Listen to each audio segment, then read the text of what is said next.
All right, good evening and welcome to Keating Roofing Friday Night Rivals. Greg Brzezowski in that box. I'm in this box. We'll get to Greg in a moment. But first, let's lead us off with this. I just took your line, Greg. We're starting off well. Hey, we're good. We're in the same studio. We have a full slate of games and no lightning delays or anything. We're ready to go. Yeah, you just toss it to me. I'll take it back from you. You take it right there, Scotty. All right, thanks so much, Greg. Wando in Berkeley. It is the Warriors that come in 1-0 after a convincing win over Cane Bay. Berkeley not only comes in 0-1, much less rest, much less preparation for the Stags. They played on Monday night because of rain. Also, emotion running high at Wando tonight as they honor the late, great Bob Hayes. Let's head up to North Mount Pleasant for this one. Beautiful ceremony to honor Bob. What a wonderful man he was. In the house tonight, former Furman and Vanderbilt head coach Bobby Johnson honoring his close friend. He was certainly a mentor to Bob. First quarter, Trey Minor, Marion Mitchell, 85-yard hookup, Gonzo, touchdown for the Stags, and they are looking good. But Wando answers right back. A 32-yard slant to Des Loring for the touchdown. We are all tied up in this one. From there, all Berkeley all the time. A great catch in the end zone for Marion Mitchell right here. Second TD of the day, and it is Mitchell again after that.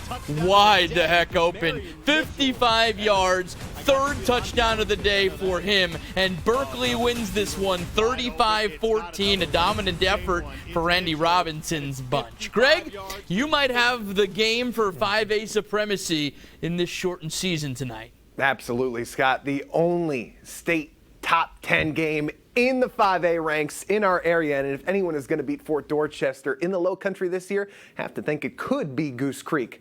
Their steady incline under Jason Winstead has been impressive, and their statement win already in week one over county rival Berkeley, who I think you saw was just pretty good there.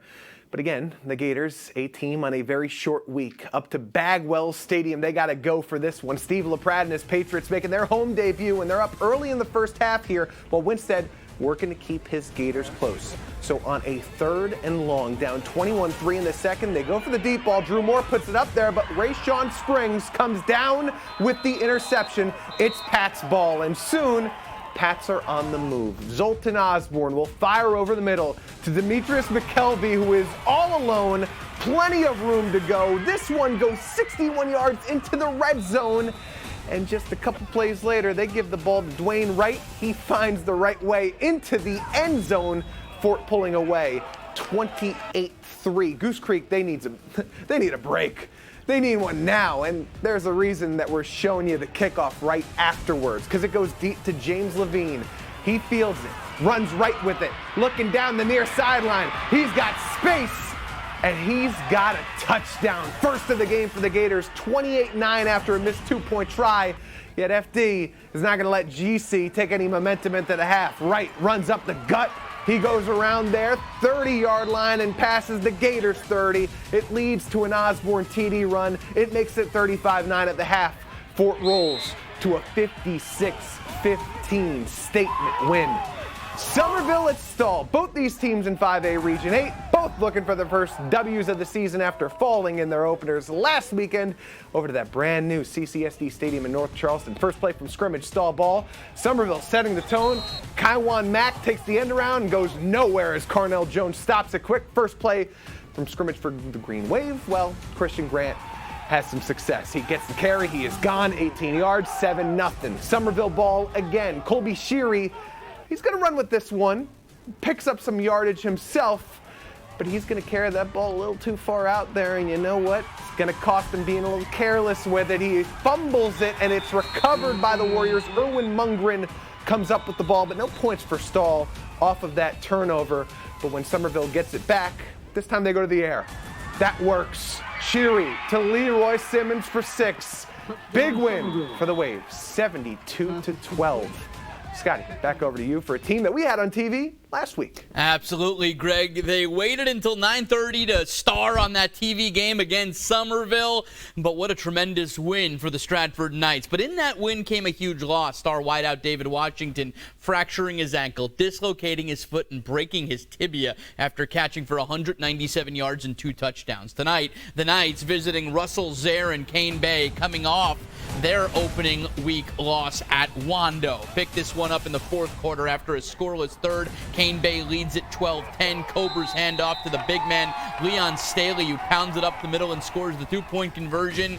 That's no good. CV leads 18-10. It worked once. Cane Bay does it again. Hand off to Staley, shaking off defenders. Touchdown, Cane Bay. The PAT is good. 25-10 Cobras. Once, twice, three times. A Staley. CB for the third time. Hands off to Staley in the red zone. Stiff arms one defender, just forces his way into the end zone. Good scripting there, Dan Mitchner. 32-10 is the final. Cane Bay wins it. West Ashley at Ashley Ridge. We're going to pick it up in the first quarter. Khalil Robertson going to hand the ball to Rashad Henry, and this is a 13-yard gain for the Wildcats, who are playing very well under new head coach Donnie Kiefer. This guy just wins and wins. Robertson then hands off to Henry again. 7-yard gain right there, and what a night tonight for Jaleel Porter. 298 yards, 3 touchdowns, including this one. That is a heck of a night. Ashley Ridge possession. Connor Black bobbles the snap. It is picked off by LeBron Anderson, taken for the 40-yard pick six. West Ashley 2-0 under Donnie Kiefer. 41-14 is the final score. Well, stick with us. We've got much more to come. Hanahan, Bishop England, Timberland, all in action tonight. We'll have all those highlights right after the break.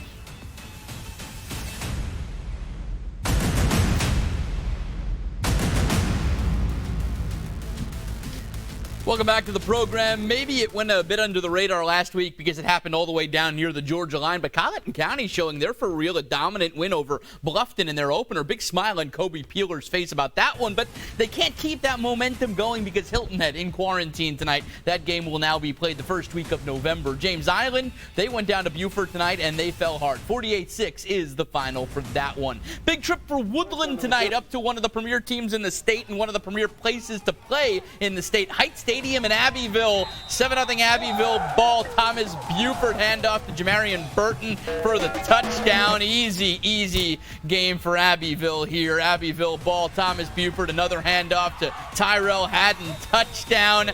21-0 Abbeville. Buford to Tycade. Abbeville, the Fighting Mark Williams of Abbeville, win 56-0 is the final score. Greg, back over to you for a game almost 2 decades in the making.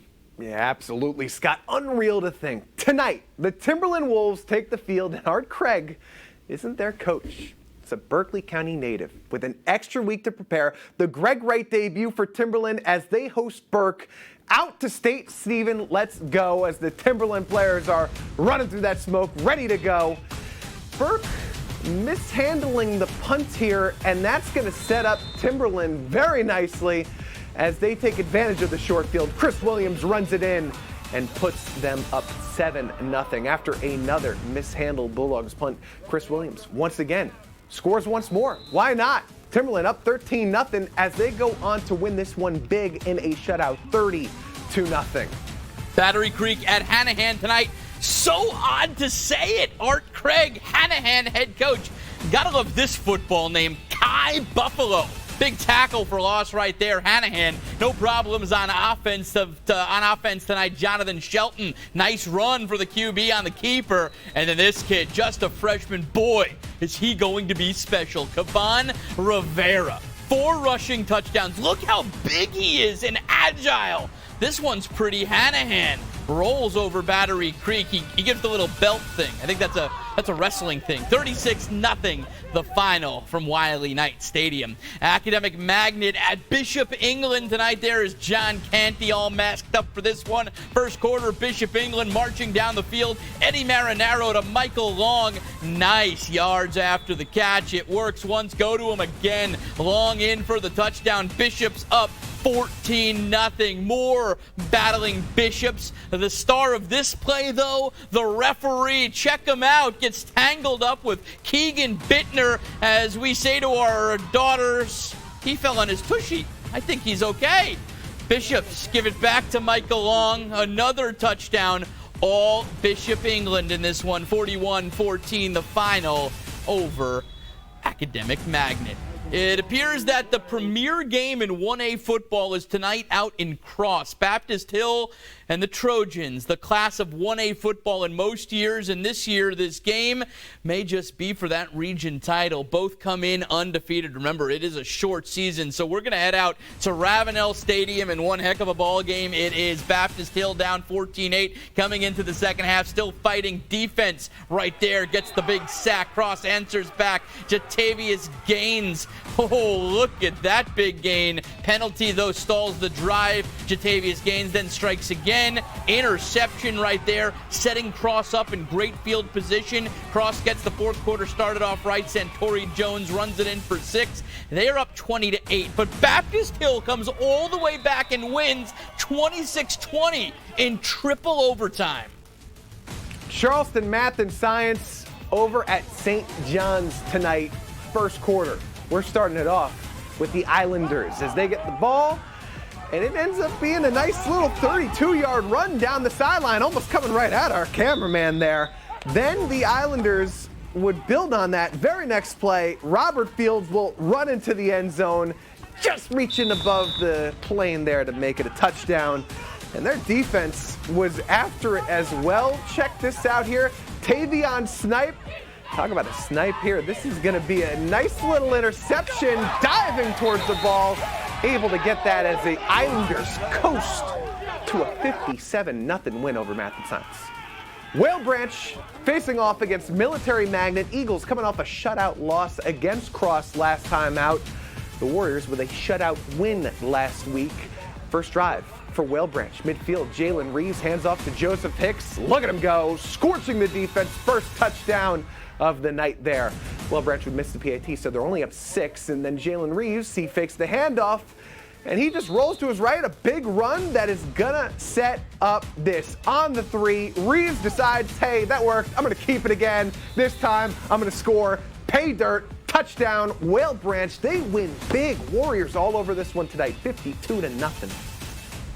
All right, stay with us. We got Skis Pleases after the break. Skis Pleases.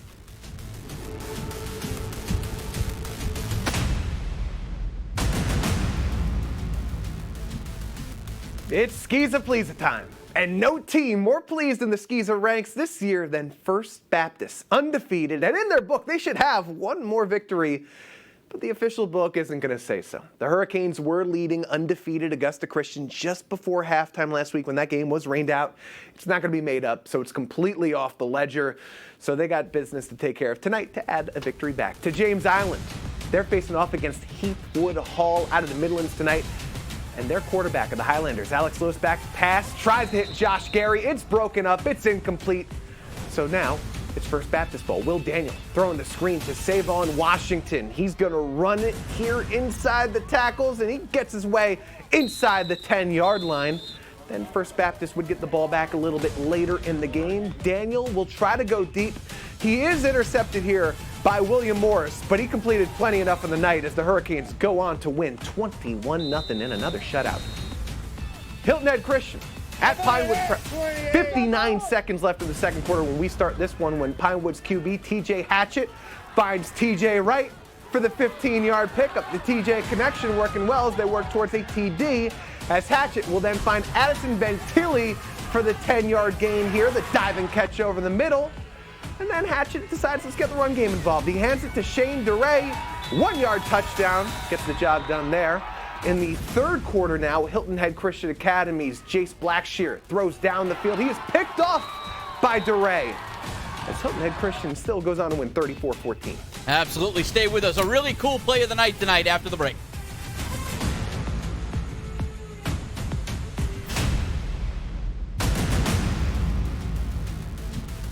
Welcome back. Congratulations to throw out tonight for Dorchester head coach Steve LaPrade, earning his 150th career win tonight.